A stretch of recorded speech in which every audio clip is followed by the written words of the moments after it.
जब कमांडर साहब से पूछा गया कि कमांडर साहब आप क्यों यह लड़ाई लड़ते हैं, तो कमांडर साहब का क्या नाम है, अरे देश की सेवा ही करना।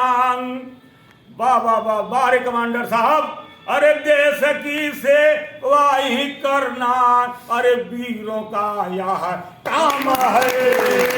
देश की सेवा ही करना, वीरों का यह काम है। आप देख ही रहे हैं कि जब जब संसद का सत्र या किसी राज्य में चुनाव नज़दीक होते हैं, पेंशनर अपने आंदोलन को तेज करने का प्रयास करते हैं। तभी सरकार की ओर से कोई ना कोई बैठक आयोजित कर राष्ट्रीय नेताओं को आश्वासन देकर माहौल को ठंडा कर दिया जाता है। पर यह बार बार के आश्वासन अभी तक कोरे ही साबित हो रहे हैं। पेंशनरों का संयम टूटता जा रहा है। तब फिर क्या रणनीति अपनाकर पेंशन मसले का जल्दी से जल्दी क्या हल निकाला जाए, इसके लिए पेंशनरों की राष्ट्रीय स्तर की जूम मीटिंग 1 मार्च को आयोजित की गई। इस मीटिंग में क्या क्या हुआ और क्या निर्णय लिए गए, इसकी रिपोर्ट इस वीडियो में है। वीडियो शुरू करने से पहले पेंशन टेंशन फोरम के इस चैनल को सब्सक्राइब जरूर कर दें। पहले बजट और उसके बाद सीबीटी मीटिंग में पेंशन के संबंध में कोई घोषणा होने से सभी की राय थी कि इस संबंध में राष्ट्रीय नेता वास्तविक स्थिति से अवगत कराकर आगे रणनीति तय करें। इसके लिए एनएसी की राष्ट्रीय स्तर की जूम मीटिंग आयोजित की गई, जिसका संचालन मंजूनाथ जी और राजीव भटनागर ने संयुक्त रूप से किया। मीटिंग की शुरुआत में नेशनल चीफ कोऑर्डिनेटर रमाकांत नरगुण जी ने कहा कि अगर पेंशन की लड़ाई जीतनी है तो संगठन को छोटे छोटे शहरों और गांव तक मजबूत करना जरूरी है। हर महीने बैठकें और समीक्षा जरूरी है, तभी कोई बड़ा आंदोलन कर सकेंगे। वरिष्ठ राष्ट्रीय नेताओं और अनेक राज्यों के पदाधिकारियों का कहना था कि संगठन के मजबूत करने के साथ साथ उसका विस्तार जरूरी है। सरकार और श्रम मंत्री के बार बार के आश्वासनों के भरोसे ज़्यादा दिन तक नहीं बैठा जा सकता। विरोध भी दर्शाना होगा, तभी सरकार सुनेगी।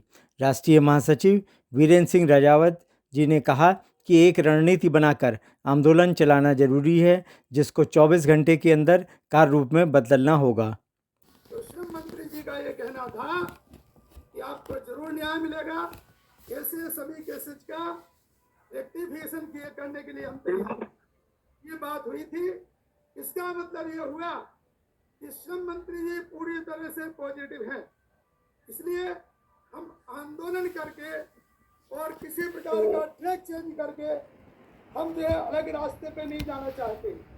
लेकिन कब तक?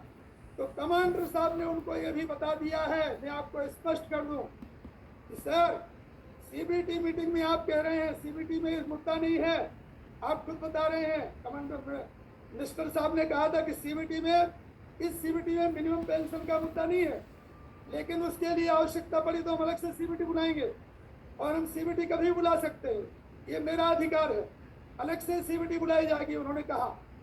और तो फिर कमांडर साहब ने ये कहा कि सर अगर मुद्दा नहीं है तो हम अपने लोगों से क्या कहें, तो उन्होंने कमांडर साहब से कहा था कि मैं ट्वीट कर दूंगा।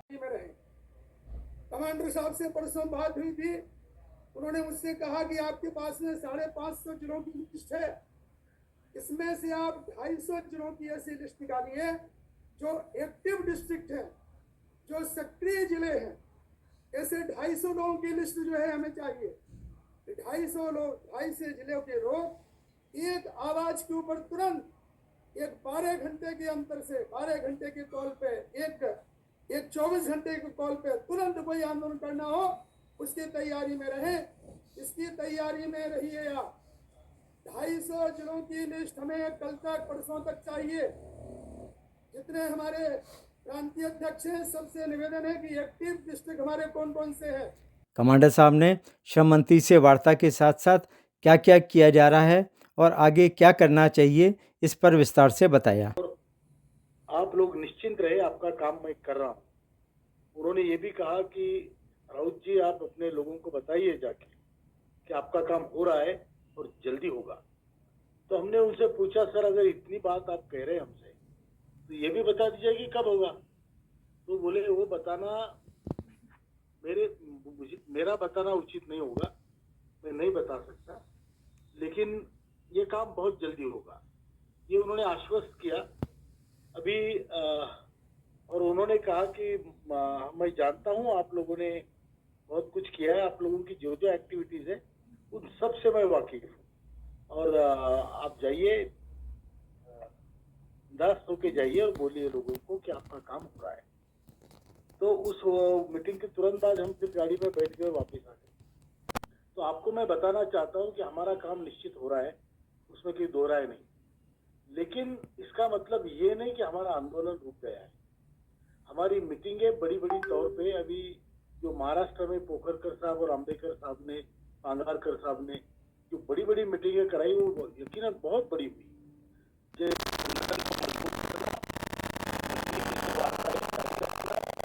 और विरोधी पक्षों पार्टियों को साथ में लेके दबाव बनाना और बड़ी बड़ी मीटिंगें करना, ये हमारी रणनीति रहेगी।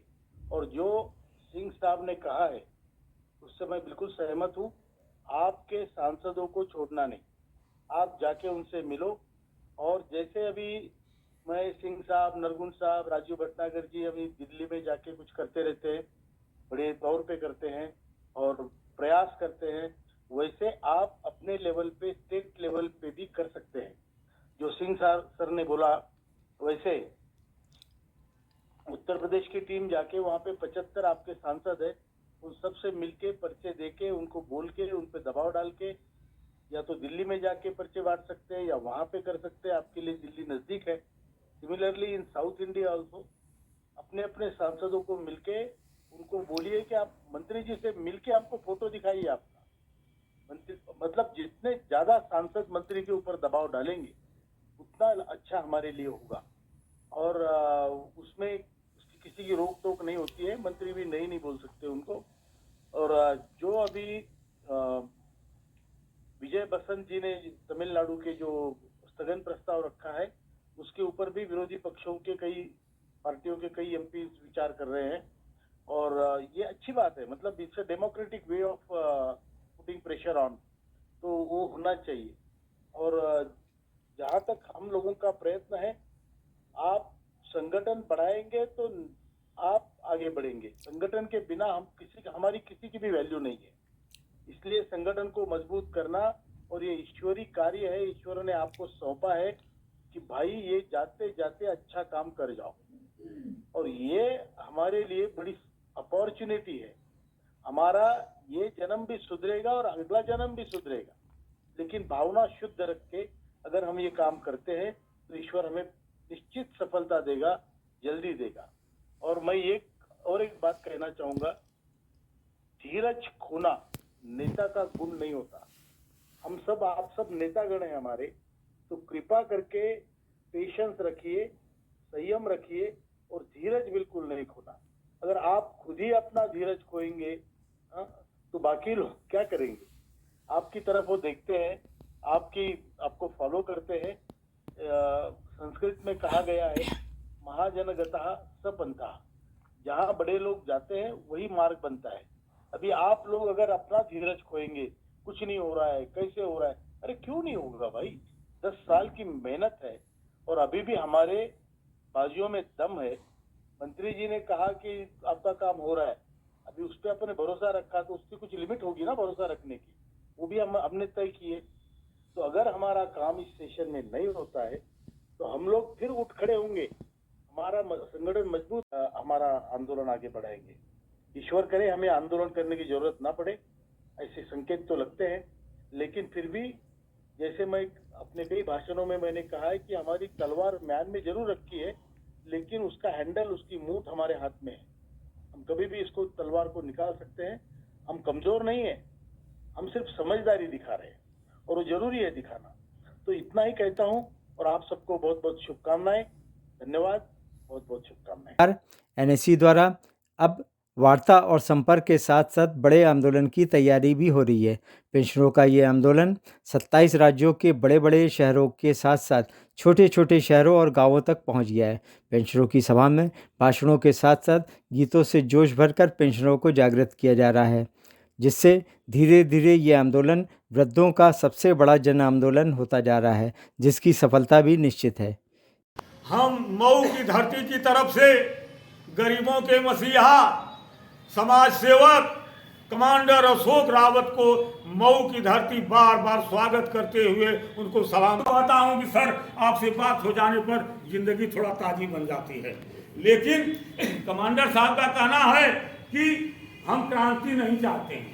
वीरेंद्र सिंह राजावत पूरे भारत के कमांडर साहब के आदेश पर चलते हैं। उन कमांडर साहब और वीरेंद्र सिंह राजावत का नाम है कि हम क्रांति नहीं चाहते। क्या है कि क्रांति हम नहीं चाहते, अरे न तो कोई द्वेष है, अरे सरकार में रहने वाले हम क्रांति नहीं चाहते हैं। और यह सच्चाई है कि कमांडर साहब जब से न्यूनतम पेंशन की लड़ाई लड़ रहे हैं पूरे भारतवर्ष में बड़े शांति तरीके से, कि क्रांति हम नहीं चाहते, अरे न तो कोई द्वेष है, अरे भारत की रक्षा करेंगे, भारत मेरा देश है। वीडियो के अंत में लाइक कर शेयर करना और चैनल को सब्सक्राइब करना ना भूलें।